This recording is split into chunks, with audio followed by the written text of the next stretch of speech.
What's up, guys? Yale Greenfield, aka the Live King, back with another episode of the Poker Vlog. I'm in Culver City in Los Angeles at the Culver City Steps. Good place to grab a coffee or a bagel. Let's talk about what we're doing today. We play a poker session, 5-10 no limit at the Commerce Casino, the biggest and busiest casino in all of Los Angeles. And we're also gonna get into a food review before we start the poker. One of the most unique experiences I've ever had in dining, an invite-only supper club called the Rosalind Supper Club. Let's get into it. This experience was nothing like going to a restaurant because it's not a restaurant. This 11-course meal took place in Chef Jasper Lin's condo in downtown Los Angeles, where they had us doing caviar bumps off our hands, as well as drinking port wine through a bone marrow luge. The situation lends itself to someone who is socially open and adventurous because the dinner was attended by about 20 people, mostly strangers, primarily all sitting at one communal table. I knew it would be steak night, but upon arrival, I learned there would be an emphasis on Australian Wagyu. The steaks were served in ranking order from least marbled, or BMS score, to most marbled as the courses continued. A few of the chef's unique items, served family style, we tried throughout the night include Australian Wagyu tartare with garlic yuzu crema and burnt zong oil. Tartare is always a favorite of mine. This was no exception. Buri aguachile featuring Japanese yellowtail, very clean and refreshing. On the right, Australian Wagyu bavette served with Szechuan chimichurri. On the left, US Prime 32 dry-aged ribeye. We were then served yuzu dashi mashed potatoes, unlike any mashed I've ever tried. Very aromatic with hints of grapefruit and citrus. Moving forward, Australian Wagyu bone marrow on sesame challah bread from LA restaurant Safi's. Then we got a mid-dinner curveball, truffle hot Cheetos elotes. Not your typical street corn, covered with bone marrow and chili compound butter. Delicious. Back to meat, it's the Australian Wagyu short rib, fatty and flavorful. Closer to the end, the food is getting more decadent. We had the Australian Wagyu zabuton plus lobster surf and turf. And my personal favorite, Japanese A5 olive-fed Wagyu ribeye. Finally, you have to end a fine meal with something sweet, but this was well-balanced and savory, the deconstructed cheesecake. For me, the intimate and inclusive experience of eating food served by passionate industry professionals in a unique setting had significantly more intrigue than dining out at a top-tier LA restaurant. The attention to detail from the entire staff, as well as the company of the random guests, was truly an S-tier experience. If you want some information on Chef Jasper Lin and the team at Rosalind, give them a follow at Rosalind Supper Club on Instagram.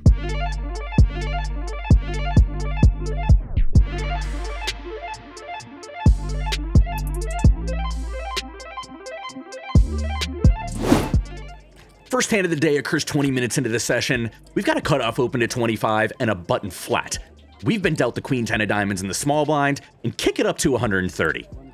In this 20 minutes of play so far, I don't know much about my opponents. Specifically, the cutoff opener is a nondescript recreational type, but the game has been excessively tight so far. Tons of chopping, very, very boring. Cutoff is gonna call our 3-bet, and the button's gonna get out of the way. Heads up to this flop. And it's Queen 4 Deuce Rainbow. We've got a backdoor flush draw to go with our top pair, mediocre kicker, and I deceptively start with a check. Cutoff fires 60 into 295, less than 1/4 pot. Back on us, we could consider a raise. This hand doesn't seem quite good enough to do that. I'm just gonna call. Turn is a 7 of clubs. I continue with my story. I'm gonna check again. And now the cutoff wants to fire for more. It's 250 this time. Pretty chunky, and I don't really know what he's repping. Certainly he could have hands that beat us like ace queen, king queen. He might have some bluffs. He might have some turn club draws. I'm gonna call one more time and try to decide on this river. It's a nasty one, ace of diamonds. That's annoying. I check again, and I'm really hoping he gives up now. He doesn't. He fires $350. Now time to go for value. Bluff first 2 streets, now go for value. Right? I'm trying to put the pieces together. Would a recreational opponent go tiny bet, reasonable bet, small bet again? Yeah, he could be bluffing this size. I don't know. He's gone 3 streets. Seems kind of annoying. Definitely could have had an ace-high club draw. That would make a ton of sense to me. All right, show me a bluff. Huh? It's like I don't know, maybe it's on my face. But you read it perfect. No, he read my hand perfect. But you didn't show me. No, it was a bluff, and I got you on the river. Bluff you got there on the river. That's exactly what you What kind of salesman are you? What do you sell? You read my hand. That's why I was like so shocked. Maybe our fold was good. We'll never know. The one truly great thing about the Commerce Casino is they always have a ton of 5-10 no limit games running anytime, day or night. We've switched tables, and this one seems like it's a little more action. I pick up pocket 8s on the button, and we're currently playing 5-10 with a blind 20. At the Commerce, they don't allow straddle. That blind 20 doesn't get an option. Hijack's open to 60. I elect to call. The small blind, a Spanish pro I'm familiar with, also calls. And the 3 of us are gonna hit this flop. It's 7-6-4 rainbow. That gives us an overpair and a draw to a gut shot straight. Spanish pro checks. And the hijack bets 105. Seems pretty reasonable. Pretty readless on this guy. He does definitely seem like a recreational player.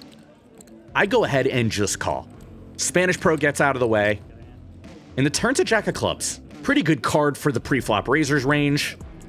And seemingly he agrees to the tune of $235 this time.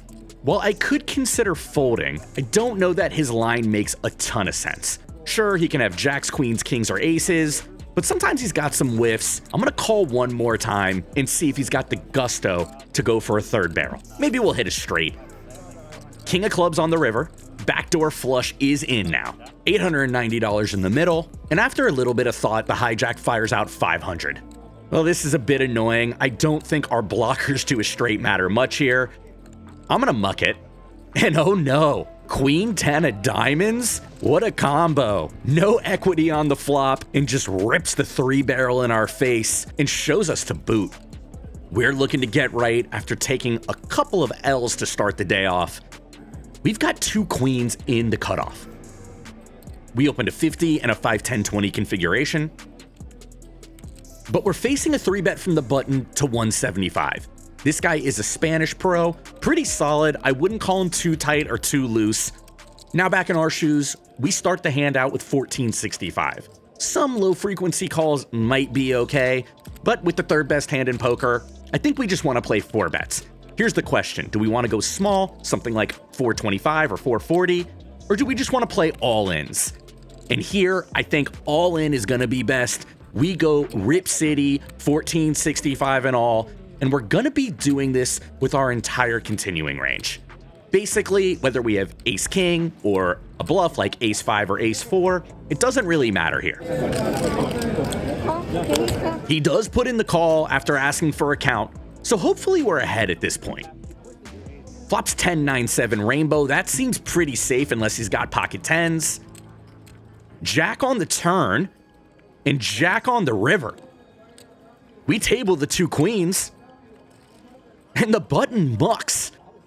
So after a really tough start to the day, we win a nice all-in here of nearly $3,000. We've got another premium hand here, my absolute favorite, ace king, and open to 50 under the gun. I do prefer the suited variety to the offsuit variety, but in either combination, it doesn't matter. Ace king, I love it. We get a call from the big blind and a call from the straddle. The big blind is the guy who bluffed us with the queen 10 of diamonds earlier.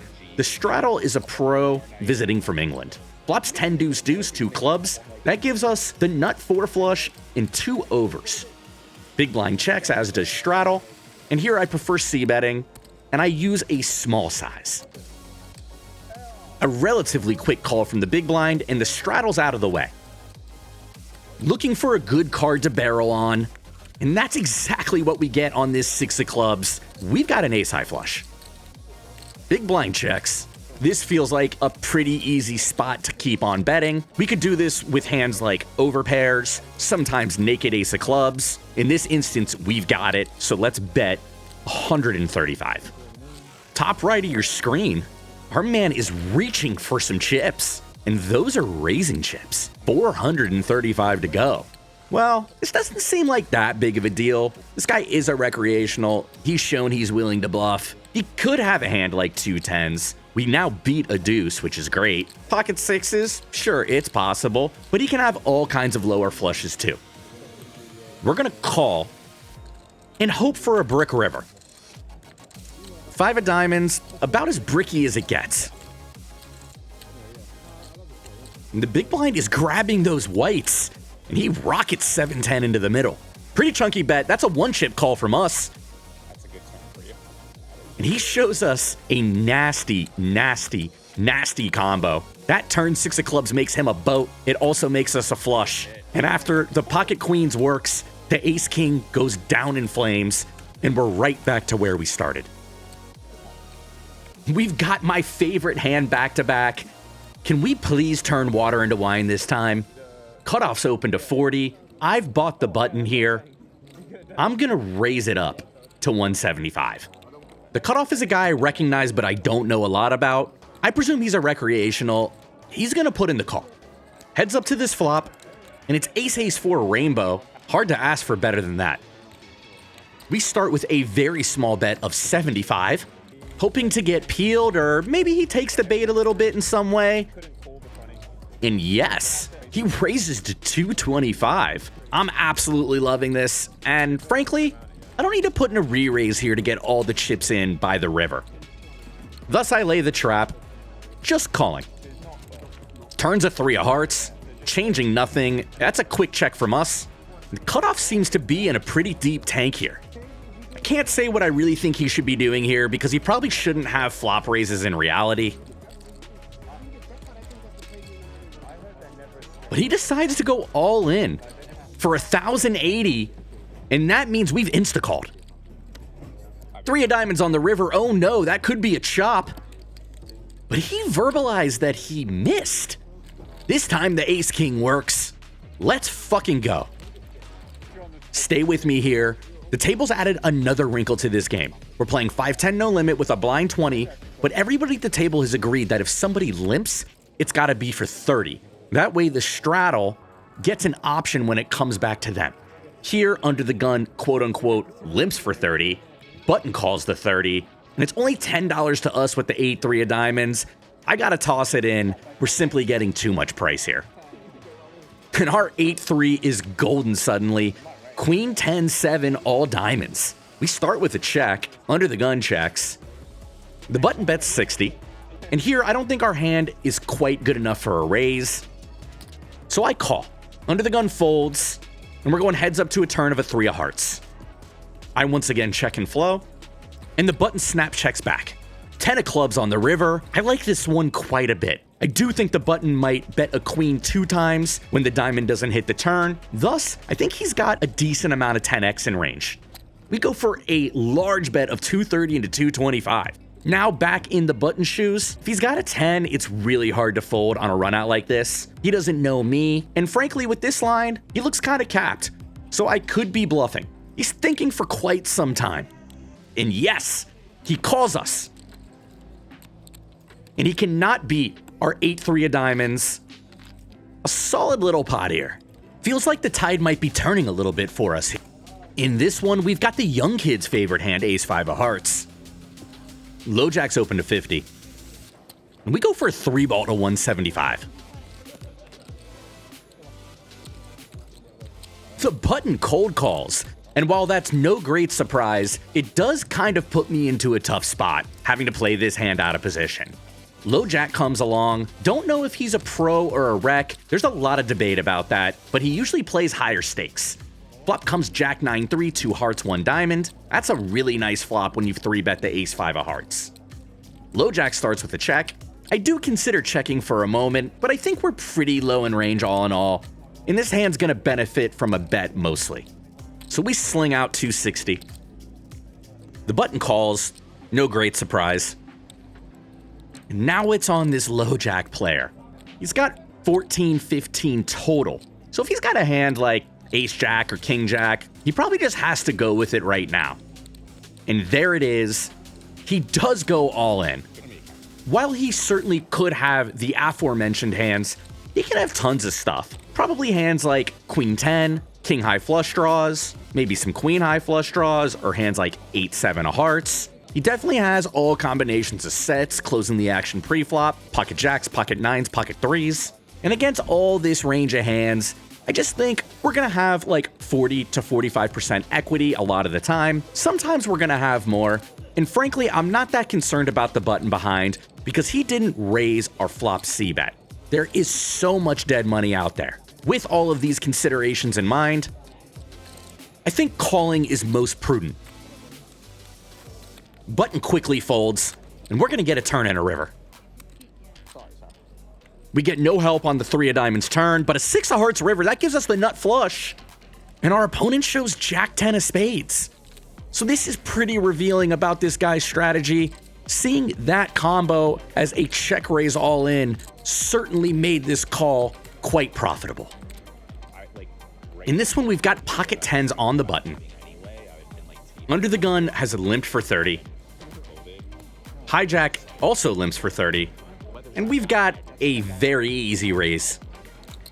I go for a size of 150. Folds back to the under the gun player who puts in the call. He's been wildly tight over about a 2-hour sample. Hijack's in there. We're gonna take this one 3 ways to 9-7 deuce 2 diamonds. Both players check quickly, and I think this under the gun player certainly has me worried, but here I think we have to bet for protection and hope that the under the gun player has something like whiffed broadways and that the hijack player somehow hasn't connected with pocket 7s or pocket deuces. We go for 225. A very quick call from the under the gun player. And a call from the hijack? Man, I don't know what we need here, but we got a fade. And it's a 9 of hearts on the turn. That's not what we were looking for. One check from under the gun. A hijack's gonna check. And this is an unbettable card for us with range. We check.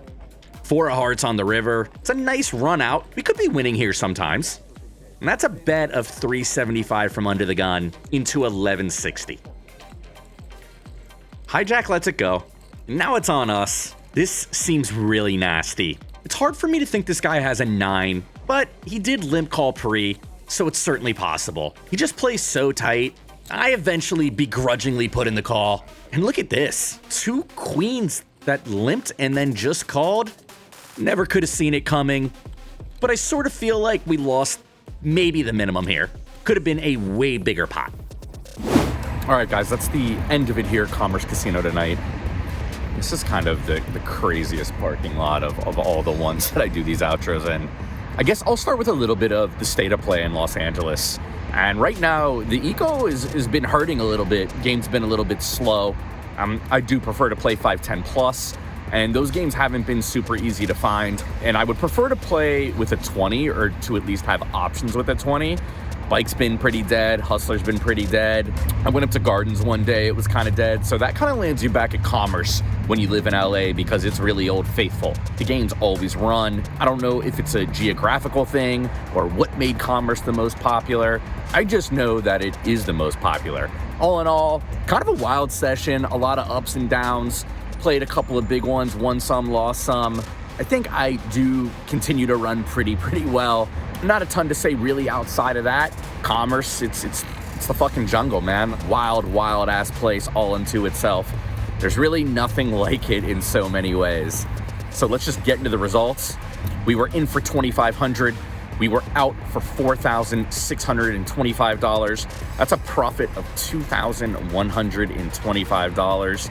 Pretty solid day at the office. With all that said, I want to thank you guys for watching as always. Please don't forget to hit that like and subscribe button on the way out, and I will see you guys soon. Live King out.